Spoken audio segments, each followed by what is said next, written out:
ত্রিভুজের অন্তঃকেন্দ্র। ত্রিভুজের অন্তঃকেন্দ্র কাকে বলবো? কোন ত্রিভুজের অন্তস্থ কোণ, কোন ত্রিভুজের অন্তস্থ কোণের সমদ্বিখণ্ডকগুলো পরস্পর যে বিন্দুতে মিলিত হয় সেই বিন্দুকে আমরা ওই ত্রিভুজের অন্তঃকেন্দ্র বলবো। মোস্ট ইম্পর্টেন্ট টার্ম হচ্ছে অন্তস্থ কোণের সমদ্বিখণ্ডক। অন্তস্থ কোণের সমদ্বিখণ্ডক যে বিন্দুতে মিলিত হয় সেই বিন্দুকে উক্ত ত্রিভুজের অন্তঃকেন্দ্র বলা হয়। এটা ও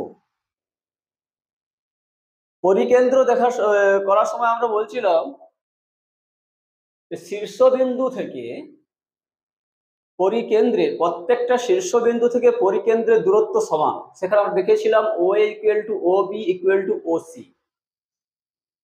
অন্তঃকেন্দ্রের সময় বলবো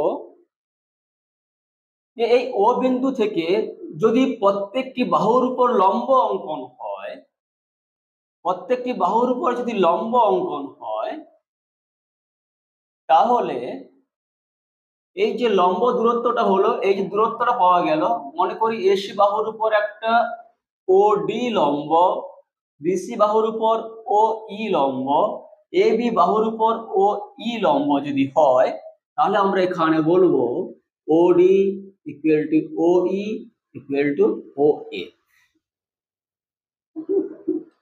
F ইকুয়াল টু OA। এখন যদি ত্রিভুজের ভেতরে একটা আমরা বৃত্ত অঙ্কন করি যা কিনা ত্রিভুজের প্রত্যেকটি বাহুকে স্পর্শ করে যাবে, এরকম একটা বৃত্ত অঙ্কন করবো। ডিম হয়ে গেছে যদিও, এটা বৃত্ত ধরে নিতে হবে।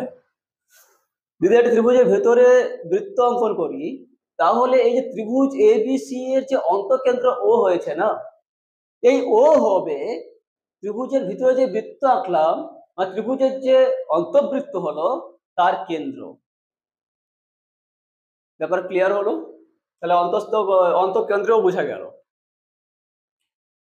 পরের ভিডিওতে আসবো লম্ব কেন্দ্র।